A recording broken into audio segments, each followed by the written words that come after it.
Hey guys, so a while back I got a comment asking, why do you call yourself an autistic artist when you're just an artist?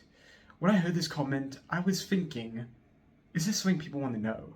Of course, I thought about it a little longer, and what I realized is, yeah, why do I call myself an autistic artist? And it's actually quite simple. I haven't told anyone why. Well, of course my mom knows why because, she manages everything, but why do I call myself an autistic artist?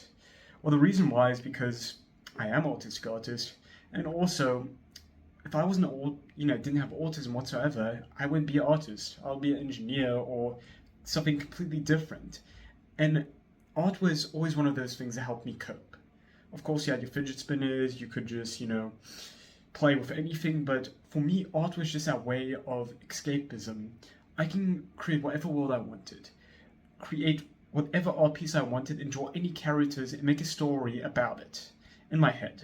And for me, that was something that was incredible. I've always wanted to create something for the world, and being able to make art is one way of telling stories and telling my story to the world. And I can see people develop a connection to art. Art is something that you can look at, and it's like telling a story, but through visualizing it.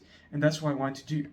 Because if I can create art and show it to people, I can also talk about autism, because if they get to know the artist a little bit more, they can learn about autism and, have a better idea of what it is. There's a lot of things I want to accomplish, and the biggest thing I want to accomplish, to me, is talking about autism and, having people know what autism is, because surprisingly, there are a lot of autistic people in the world, and I think it's one of those things that, with your guys' help, will make the world a better place in some regard.